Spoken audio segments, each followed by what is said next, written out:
คิดก็ต้องกล้าทำอย่ากลัวถ้าทำความดีเร่งศึกษาปัญหาให้ทันท่วงทีเมืองไทยจะพัฒนากว่านี้รายการดีคดีโลกคดีธรรมขอรำพันบรรยายความคิดเครื่องหมายแห่งสีทั้งสามงามถนัดขาวคือบริสุทธิ์สีสวัสดิ์หมายพระไตรรัตน์และธรรมะคุมจิตไทยแดงคือโลหิตเราใสซึ่งยอมสละได้เพื่อรักษาชาติศาสนาน้ำเงินคือสีโสภาอันจอมประชาถ้าโปรดเป็นของส่วนองค์จัดริ้วเข้าเป็นไตรรงค์จึงเป็นสีธงที่รักแห่งเราชาวไทยทหารอวตารนำไปยงยุทธวิชัยวิชิตก็ชูเกียรติสยามประเทศไทยที่เจริญมั่นคงมาได้จนถึงทุกวันนี้มิได้เกิดขึ้นจากความหวาดกลัวอย่างคลาดเขลาแต่บรรพบุรุษไทยของเราทุกยุคทุกสมัยล้วนแต่มีความกล้าหาญและชาญฉลาดปกป้องเอกราชสร้างชาติให้เกิดความมั่นคงโดยมีธงแห่งพระไตรรัตน์เป็นเครื่องนำชัยจึงเป็นที่มาที่ไปของรายการคดีโลกคดีธรรมกล้าคิดก็ต้องกล้าทำอย่ากลัวถ้าทำความดีเร่งศึกษาปัญหาให้ทันท่วงทีเมืองไทยจะพัฒนากว่านี้รายการดีคดีโลกคดีธรรมรายการดีคดีโลกคดีธรรม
1564 รายการคดีโลกคดีธรรม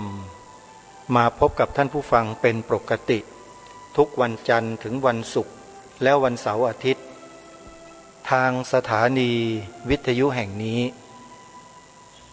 ท่านผู้ฟังสามารถดาวน์โหลดแอปพลิเคชันเพื่อติดตามรับฟังรายการนี้ได้เป็นประจำทุกวันแอปพลิเคชันมีชื่อว่าสมาพันธ์สื่อวิทยุพระพุทธศาสนาอาเซียนสมาพันธ์สื่อวิทยุพระพุทธศาสนาอาเซียน เป็นการรวบรวมสถานีวิทยุพระพุทธศาสนาแห่งชาติคลื่นต่างๆไว้ด้วยกันแล้วบริการธรรมะสาระที่ดีๆแก่ท่านที่สนใจดาวน์โหลดแอปพลิเคชันนี้ไว้ในโทรศัพท์มือถือเพื่อติดตามรับฟังได้ตลอด24 ชั่วโมงจึงขอเรียนเชิญเจริญพรศรัทธาสาธุชนทั้งหลายร่วมกันเป็นส่วนหนึ่งในการมีส่วนร่วมเผยแผ่พระพุทธศาสนาด้วยการบอกต่อให้ผู้อื่นดาวน์โหลดแอปพลิเคชันที่มีชื่อว่าสมาพันธ์สื่อวิทยุพระพุทธศาสนาอาเซียนขออนุโมทนาสาธุในช่วงนี้เป็นช่วงของการแพร่ระบาดของโรคโควิด -19 ยังไม่ได้จากพวกเราไปที่ไหนยังคงวนเวียนอยู่รอบตัวเราถ้าหากเราไม่ระมัดระวังไม่ป้องกันตนเองก็อาจจะติดเชื้อโรคดังกล่าวนี้เข้าสู่ร่างกายโดยง่ายเพราะว่าโรคเหล่านี้สามารถติดได้ทางการสัมผัสติดได้ทางอากาศลมหายใจจึงยากต่อการระวังป้องกันการออกนอกเคหสถานต้องมีการระวังป้องกันให้มากที่สุดส่วนวิธีการอย่างไรนั้นทางรัฐบาลและผู้ที่เกี่ยวข้องก็ได้ทำการประชาสัมพันธ์แจ้งข่าวสารให้เราทราบอยู่เนืองๆแล้วทางรายการคงไม่ต้องมาอธิบายให้ข้อมูลเพิ่มเติมอะไรพื้นฐานหลักๆง่ายๆก็คือออกนอกบ้านเมื่อไหร่นอกเคหสถานเมื่อไหร่ให้สวมหน้ากากอนามัยตลอดเวลาและให้พกเจลล้างมือที่เป็นแอลกอฮอล์ 70% เพื่อฆ่าเชื้อในการสัมผัสจะช่วยลดการติดเชื้อได้อย่างมากมายทีเดียวเรื่องง่ายแต่หลายคนก็ไม่ค่อยจะทำแล้วก็มีปัญหาติดโรคโควิดกันหลายพื้นที่แต่ก็ไม่ได้หมายความว่าเราจะต้องมาตระหนกตกใจจนไม่สามารถทำอะไรได้เลยก็ไม่ใช่วิสัยของความเกิดมาเป็นมนุษย์นะโยมนะมนุษย์เรานั้นมีสติมีปัญญาสามารถในการระวังป้องกันสิ่งเหล่านี้ได้ถ้าหากเราไม่ประมาทมีสติปัญญาไหวพริบปฏิภาณสักนิดปัญหาเรื่องการติดโรคโควิดก็ไม่เกิดขึ้นแต่ถ้าหากเมื่อไรคนเราประมาทเลินเล่อแม้แต่เสี้ยววินาทีเดียวเท่านั้นการติดเชื้อก็เกิดขึ้นได้เพราะฉะนั้นในช่วงนี้ชีวิตของคนเรานั้นเปลี่ยนแปลงเราต้องยอมรับความจริงจึงจะสามารถดำรงตนดำรงชีวิตของเราอยู่ได้ถ้าเราไม่ยอมรับความจริงคือความเปลี่ยนแปลงของชีวิตเราก็อยู่ในโลกนี้ยากอาจจะทำให้เกิดปัญหาอย่างใดอย่างหนึ่งขึ้นแก่ชีวิตของเราได้เสมอเพราะฉะนั้นความไม่ประมาทความมีสติปัญญาโดยเฉพาะสติปัญญาสัมมาทิฏฐิเป็นสิ่งที่มีความสำคัญมากบวกกับสมาธิบวกกับความตั้งใจมั่นของเราความมั่นอกมั่นใจความพอใจที่เรามีที่เราเป็น เท่าที่มีเท่าที่เป็นไม่ตะเกียกตะกายไม่ขวนขวายดิ้นรนเพื่อที่จะให้ได้มาซึ่งสิ่งที่กิเลสมันปรารถนาอย่าลืมนะโยมกิเลสมันอยู่ในใจเรานี่แหละเป็นศัตรูที่อยู่ใกล้เราที่สุดคือกิเลสเป็นเพียงสิ่งเดียวที่องค์สมเด็จพระสัมมาสัมพุทธเจ้าตรัสไว้ยืนยันไว้ว่าฆ่าแล้วไม่บาปเรามาฆ่ากิเลสในใจของเราเป็นบุญไม่ได้เป็นบาปอะไรเลยฆ่ามันให้เรียบฆ่าให้มันตายให้หมดกิเลสในใจเนี่ยโยมลองศึกษาลองเฝ้าดูอาการของมันสิถ้าเรามีสติสัมปชัญญะคอยตามดูอาการเป็นไปของกิเลสในจิตเราจะรู้จักมันแล้วเราก็จะจับมันได้คั้นมันได้บีบคอมันได้แล้วก็ใช้อาวุธทุบมันได้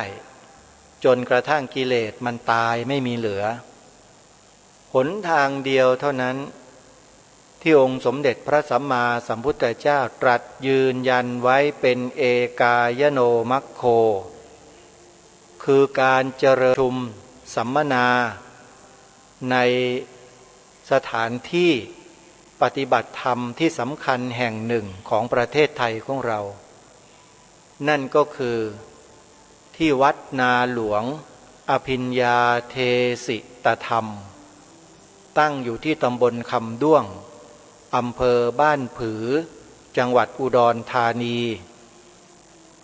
การประชุมครั้งนี้ได้ผลจากการประชุมอย่างไรท่านสาธุชนผู้ฟังที่ติดตามรับฟังรายการคดีโลกคดีธรรมมาด้วยดีโดยตลอดก็จะได้รับรู้รับทราบกันถึง2 ครั้งอาตมาภาพนำมาออกอากาศถึง2 รอบเพื่อเป็นการย้ำเป็นการเตือนพวกเราทั้งหลายที่นับถือพระพุทธศาสนากันอยู่นี้เนี่ยไม่ตกอยู่ในความประมาทแต่ให้ตั้งอยู่ในความไม่ประมาทชีวิตคนเรานั้นเหมือนกันคือมีลมหายใจเข้าและลมหายใจออกเหมือนกันหมดไม่ว่าจะเป็นใครที่ไหนจะมีฐานะอย่างไรมีสภาพเหมือนกันหมดเลยคือมีลมหายใจหรือว่าใครจะเถียงไม่มีใครเถียงได้เพราะนี่คือสัจธรรมความจริงแท้ที่หยิบยกเรื่องลมหายใจขึ้นมาก็เพราะเหตุว่าลมหายใจของคนเรานี้เนี่ยเป็นเหตุปัจจัยหลักสำคัญในการเจริญสติปัฏฐาน4เป็นอุปกรณ์ของการฝึกสติที่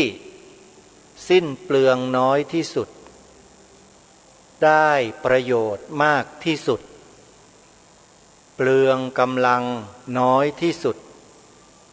ได้พลังมากที่สุดคือการกำหนดดูลมหายใจเข้าและดูลมหายใจออกดูเพื่ออะไรดูเพื่อให้รู้อะไรรู้กองลมทั้งปวงให้ชัดเข้ายาวก็รู้ออกยาวก็รู้เข้าสั้นก็รู้ออกสั้นก็รู้ทุกกองลมหายใจเมื่อรู้เท่าทันกองลมหายใจดีแล้วสมาธิจิตคือความนิ่งความแน่วแน่ความตั้งมั่นของจิตจะเกิดขึ้นเมื่อความตั้งมั่นแน่วแน่ของจิตเกิดขึ้น สภาวะพิเศษต่างๆก็จะเริ่มทยอยหลั่งไหลเข้ามาสู่สภาวะจิตของเราพรั่งพรูหลายสิ่งหลายประการเมื่อพบเจอกับสภาวะดังกล่าวนี้ผู้กำหนดลมหายใจทั้งหลายหรือจะเรียกว่านักปฏิบัติธรรมทั้งหลายหรือโยคาวจรทั้งหลาย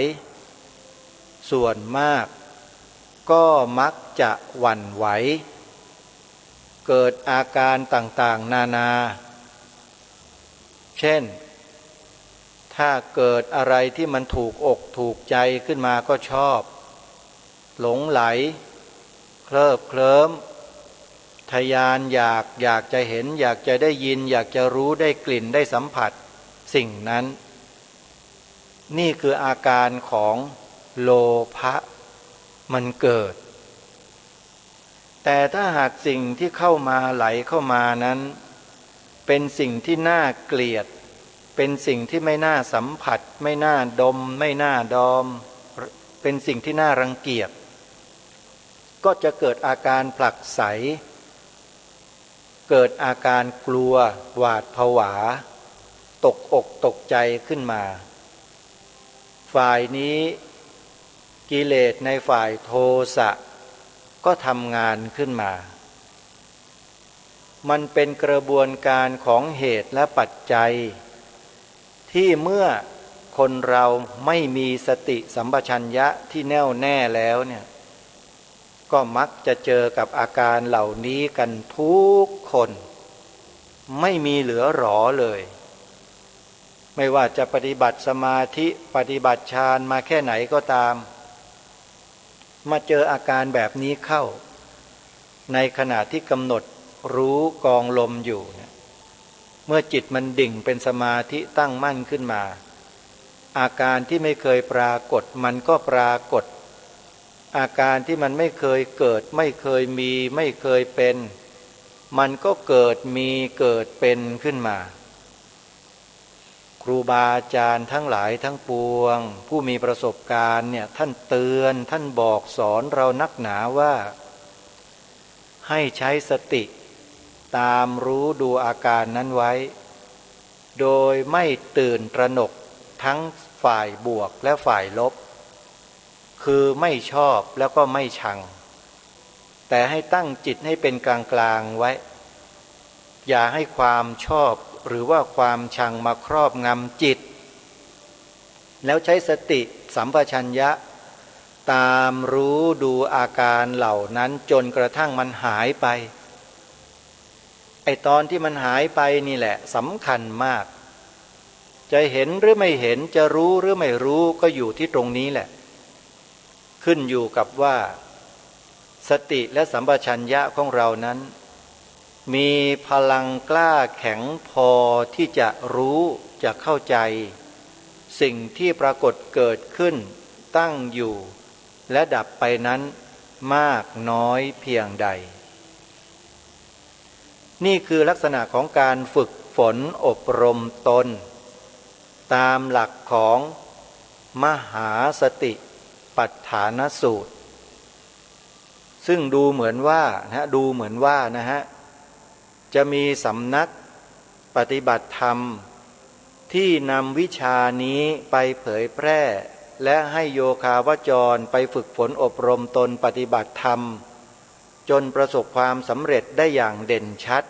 และมีเป็นจำนวนมากที่สุดในประเทศหรือในโลกก็เห็นจะมีแต่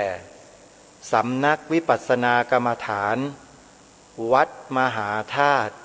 ยุวราชรังสฤษฎ์เป็นอาทิเป็นเบื้องต้นเลยก็ว่าได้เพราะว่าผู้ก่อตั้งกองการวิปัสสนาธุระแห่งประเทศไทยเนี่ยท่านจบปริญญาธรรม8ประโยคท่านเป็นถึง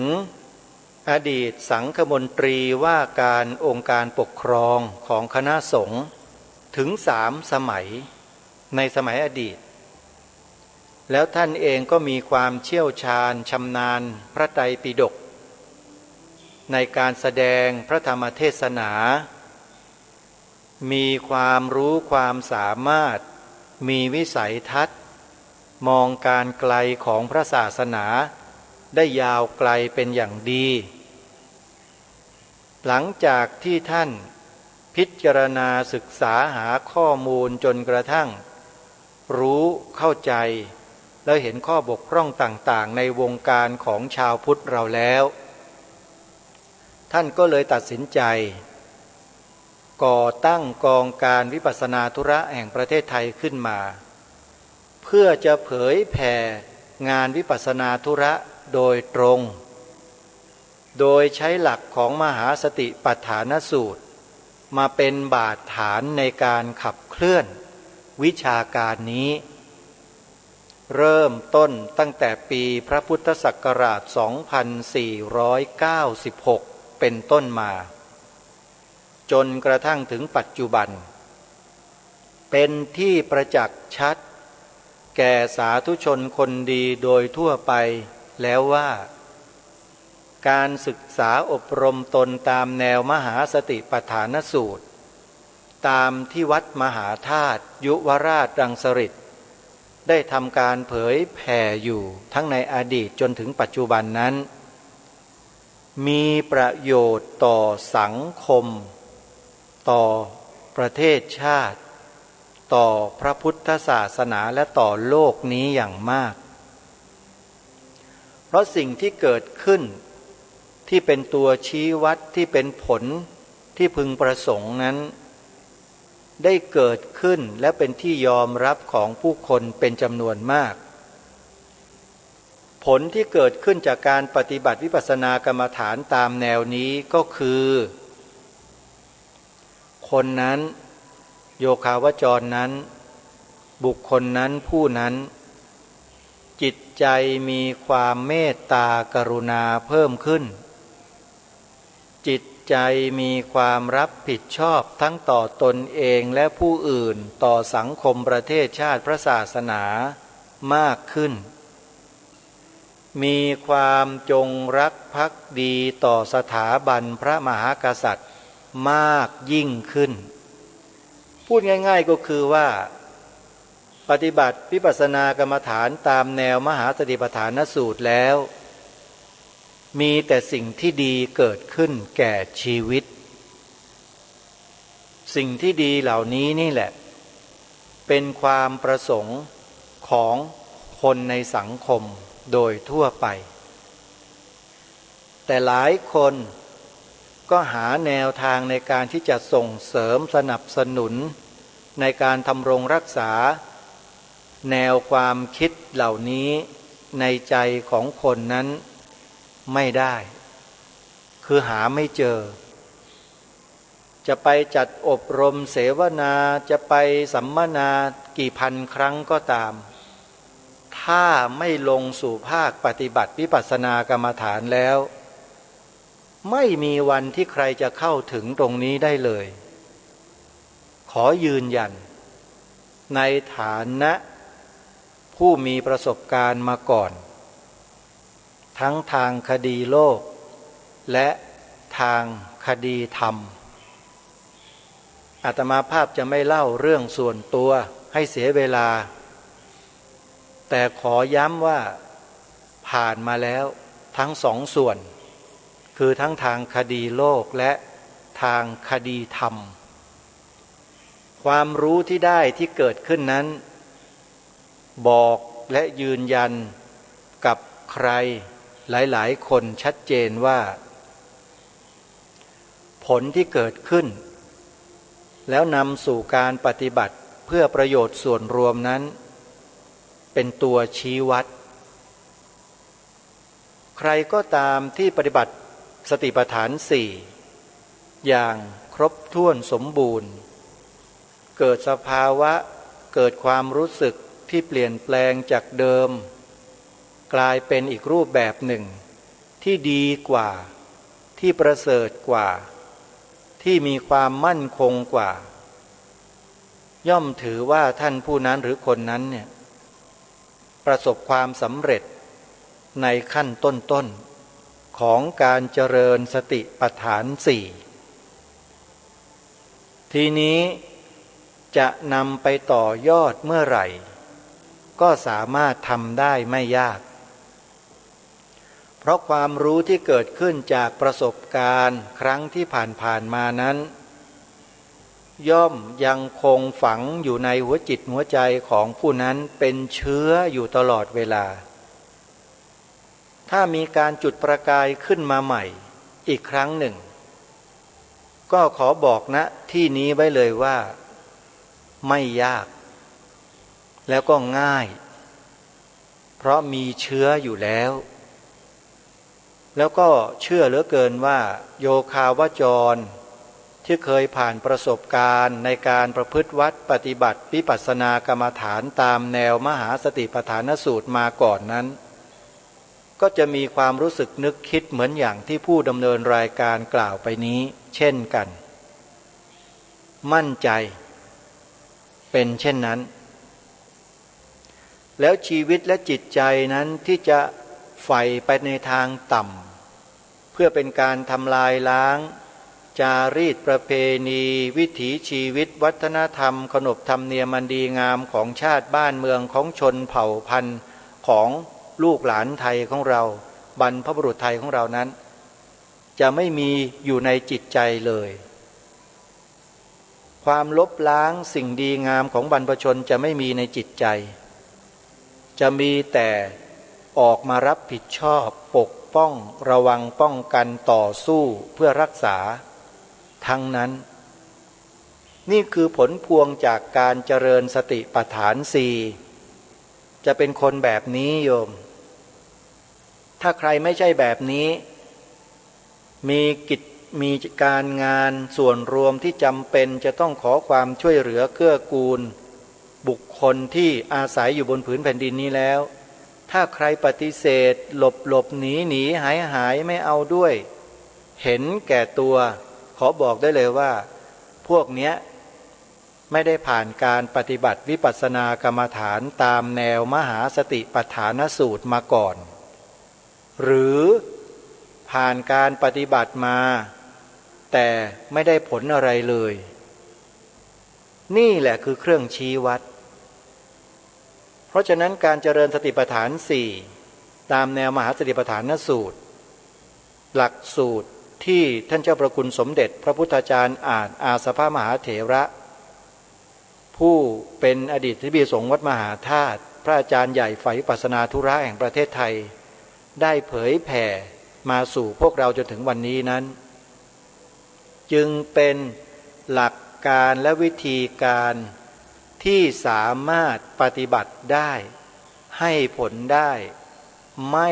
จำกัดการของจริงของแท้ไม่ต้องไปเข้าเครื่องพิสูจน์เครื่องจับเท็จหรือไม่ต้องไปวัดระดับคุณภาพ ISA ที่ไหนหรอกโยม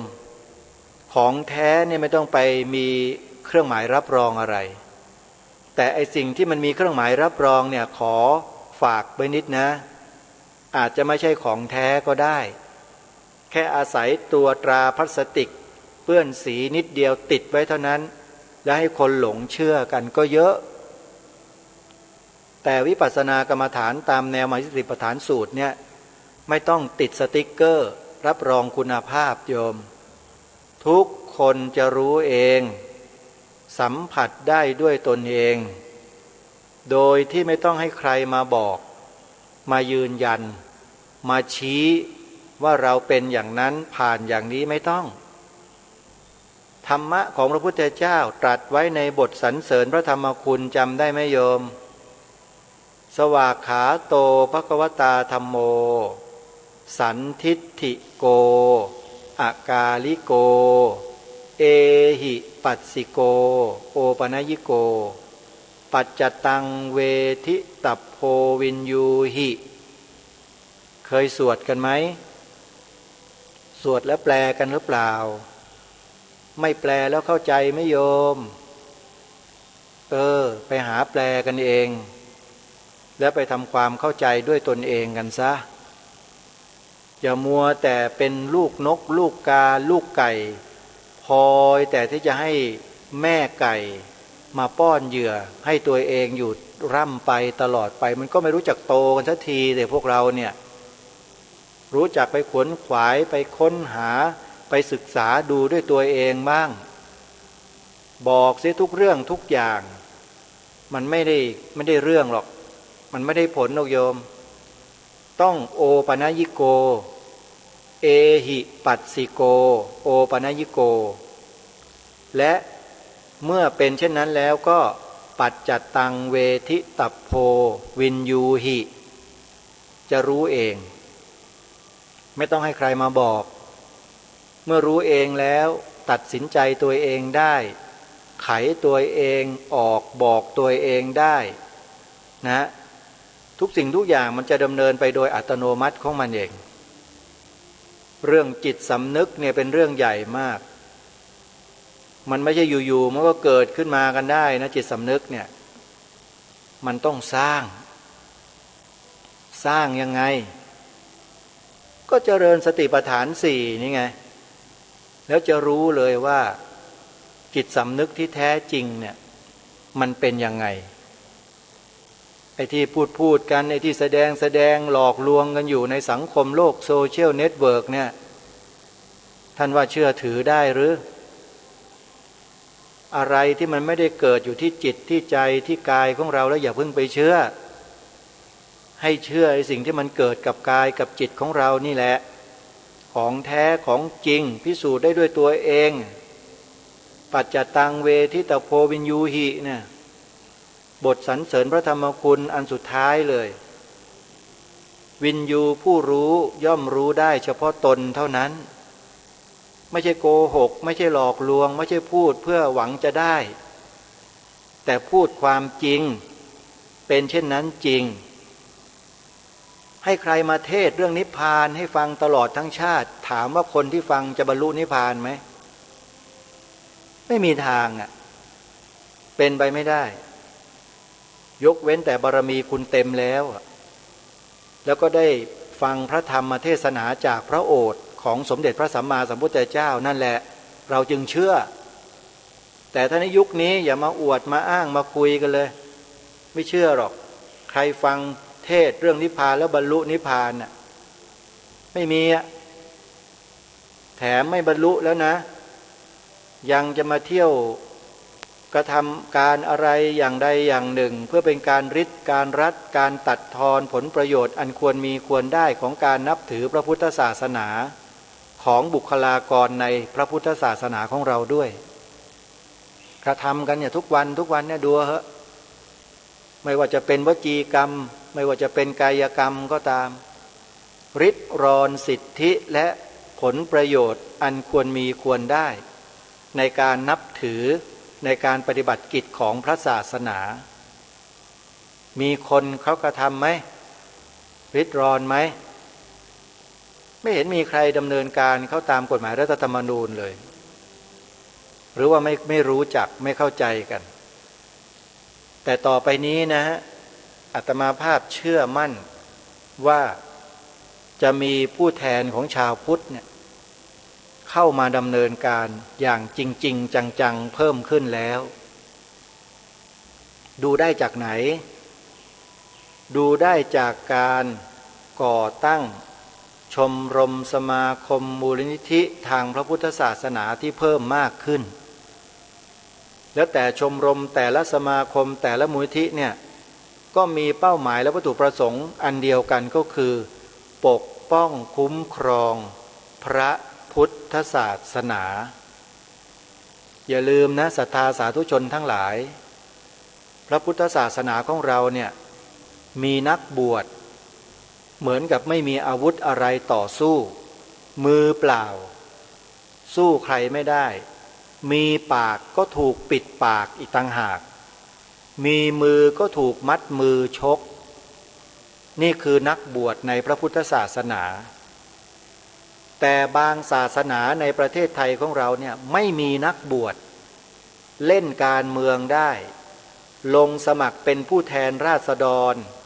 สามารถดำรงตำแหน่งสูงสุดของประเทศได้ต่างกันไหม อย่างนี้เขาเรียกว่าอะไรถูกต้องไหมหรือว่ามันผิดสภาวะอย่างไร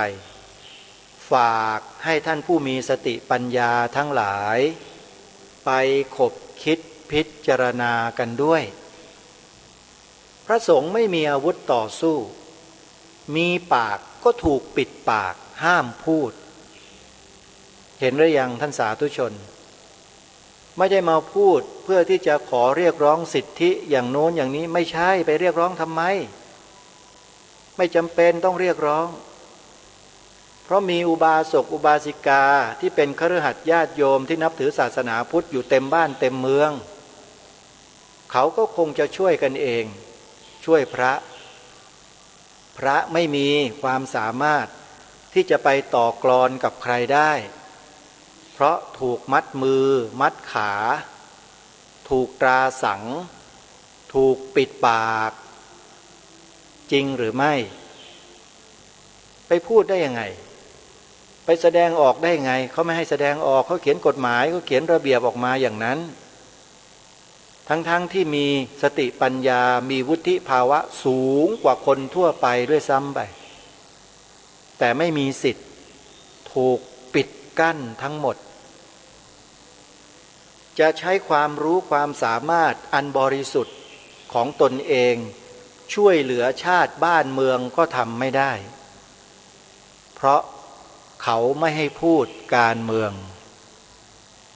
อาตมาก็ไม่ได้พูดเพียงแค่เทียบเคียงให้ฟังไม่ได้พูดนะเนี่ยไม่ได้พูดการเมืองนี่เดี๋ยวใครมากล่าวหาเนี่ยปากจะเบี้ยวเอานะกำลังพูดถึงเรื่องการเจริญวิปัสสนากรรมฐานแล้วก็เลยแวบวกเข้ามานิดหน่อยพอให้รู้กันถึงอยากจะบอกให้พวกเราท่านทั้งหลายที่เป็นนักฟังทั้งหลายเนี่ยฟังอะไรก็ตามฟังให้ได้สับแล้วค่อยจับไปกระเดียบถ้าฟังไม่ได้สับแล้วจับไปกระเดียดจะกลายเป็นคนหน้าเกลียดหน้าชังก็บอกได้เท่านี้แหละรายการคดีโลกคดีธรรมพูดรายการอย่างไรเนี่ยฟังให้ดีๆก่อนอย่าเพิ่งไปตีความในทางลบถ้าใครไปตีความในทางลบเมื่อไหร่ก็ให้ตั้งข้อสังเกตคนนั้นด้วยตัวเองเอาไว้ด้วยว่าเริ่มผิดปกติแล้วละไม่ใช่ธรรมดาแล้วละอย่างนั้นน่ะไอ้ไม่ธรรมดาตรงนี้คืออะไรก็ไปวินิจฉัยตัวเองก็แล้วกันอย่าให้อาตมาภาพต้องพูดให้มากกว่านี้เลยโยมเดี๋ยวจะรับกันไม่ได้เพราะรู้นิสัยสันดานของมนุษย์ต่างๆเป็นอย่างดีพอสมควรทีเดียวอ้าปากบางทีเราก็เห็นลิ้นไก่แล้วไม่ยากโยมถ้าคนเราเนี่ยนะได้ตั้งใจศึกษาเล่าเรียนประพฤติปฏิบัติ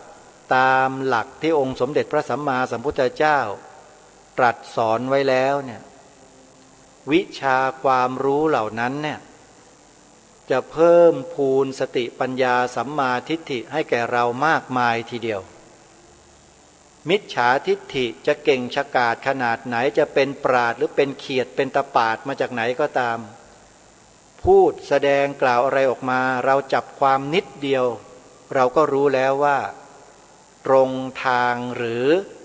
ผิดทางเห็นไหมดูที่ไหนอ่ะดูที่ผลสิผลที่เกิดขึ้นหลังจากที่ผู้คนได้ดูได้ฟังคนพวกนี้พูดแล้วเนี่ยผลที่เกิดขึ้นจากคนที่ฟังทั้งหลายเหล่านั้นเขามีศรัทธาเพิ่มขึ้นหรือมีศรัทธาตกต่ำลงไปศรัทธาต่ออะไรศรัทธาต่อพระภิกษุสงฆ์สามเณรในพระพุทธศาสนา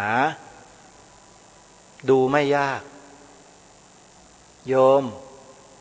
แล้วก็พระคุณเจ้าพระนวกะพระใหม่ๆทั้งหลายจำไว้นะไปดูไปฟังใครเขาพูดมาเนี่ย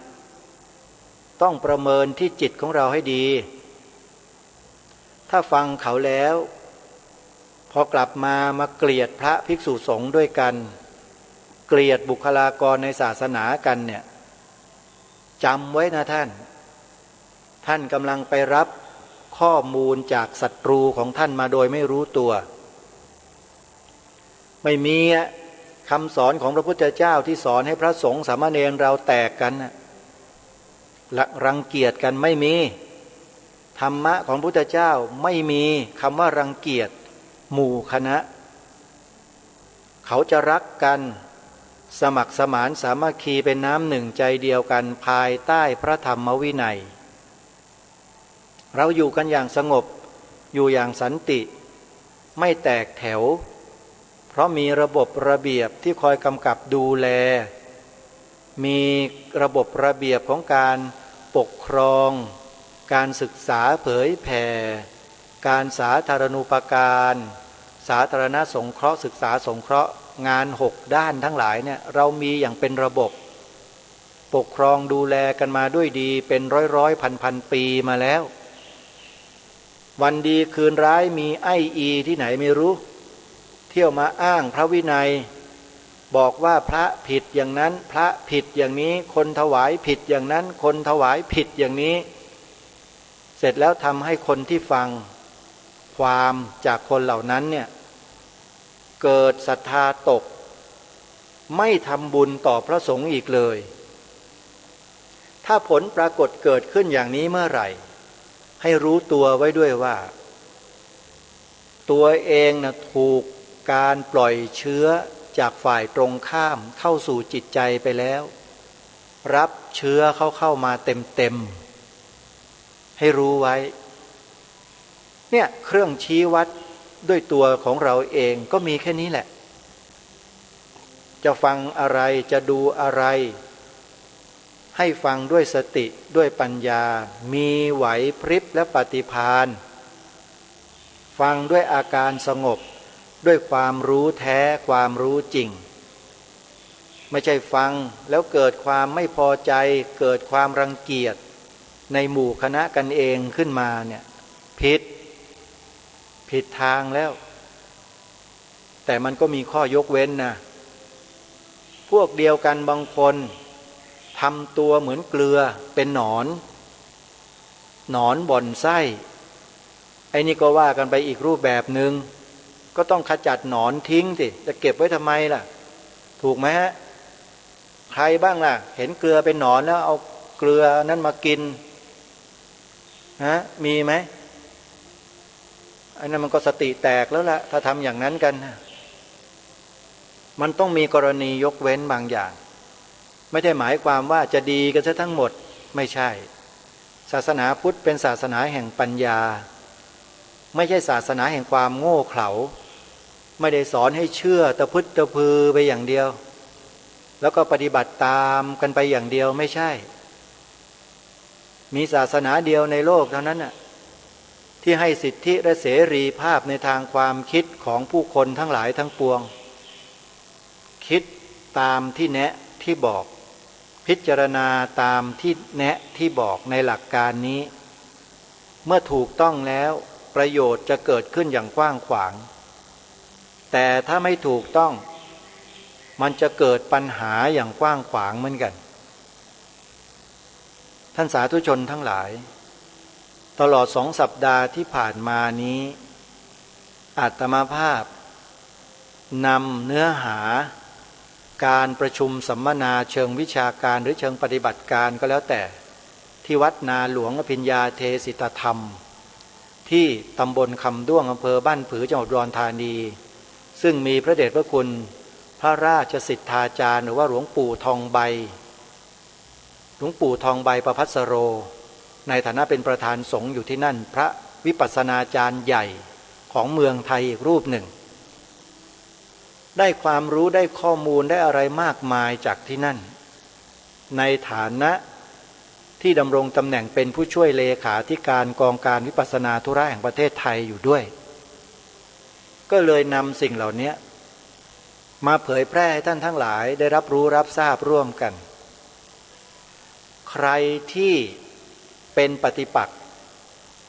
ต่อรายการคดีโลกคดีธรรมมาตั้งแต่ต้น จนกระทั่งถึงปัจจุบันเนี่ยก็ให้รู้ตัวไว้ด้วยว่าปฏิบัติวิปัสสนากรรมฐานผิดยังไม่ถูกต้อง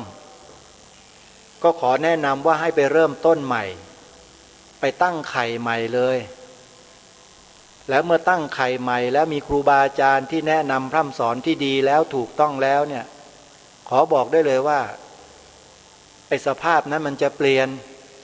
จากร้ายกลายเป็นดีทันทีแล้วถ้าไม่รู้จักไปหาครูบาอาจารย์ที่ไหน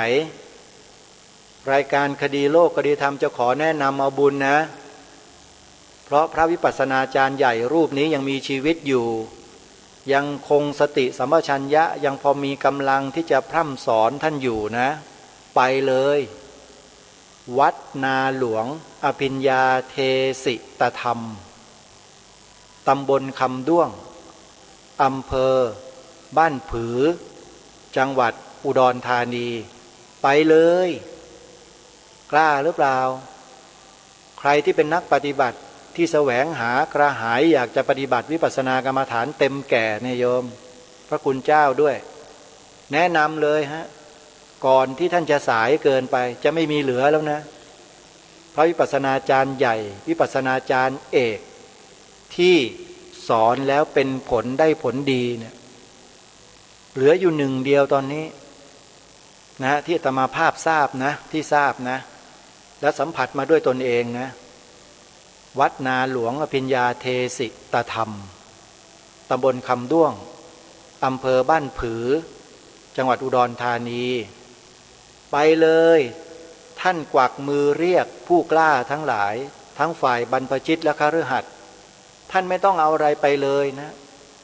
ไปตัวเปล่าๆก็ได้แต่ท่านต้องไปด้วยความเสียสละและตั้งใจไม่ใช่ไปแล้วไปกลางทำเป็นนู่นนี่แล้วเดี๋ยวก็โดนเขายันออกมาไม่ทันนะจะบอกให้อย่าเชียวขอบอกที่เนี่ยไปแล้วเนี่ยต้องรู้จักคำเดียวเลยถ้าท่านมีนะถ้าท่านมีท่านมีสิ่งนี้ในกายในใจท่านไปเลยที่วัดเนี้ยสิ่งนั้นคืออะไรรู้ไหมความเคารพจบหลวงปู่ทองใบยืนยันเลยใครมีความเคารพคนนั้นแหละอยู่ใกล้พระนิพพานขอย้ำไว้เดี๋ยวโดยวันพรุ่งนี้จะมาปรารภพูดคุยกับญาติโยมในเรื่องนี้อีกสักครั้งหนึ่งแล้วถ้ามีข่าวสารข้อมูลอะไรที่จะเพิ่มเติมที่จะบอกกล่าวก็จะได้แจ้งกันในโอกาสต่อไปสำหรับวันนี้เวลาของรายการหมดลงแล้วอาตมาภาพต้องขอสมมุติยุติรายการไว้แต่เพียงเท่านี้ขอความสุขสวัสดีในธรรมแห่งองค์สมเด็จพระบรมศาสดาสัมมาสัมพุทธเจ้าจงปรากฏเกิดขึ้นในจิตใจของท่านผู้ฟังทุกท่านทุกคนเทอญขอเจริญพรกล้าคิดก็ต้องกล้าทำอย่ากลัว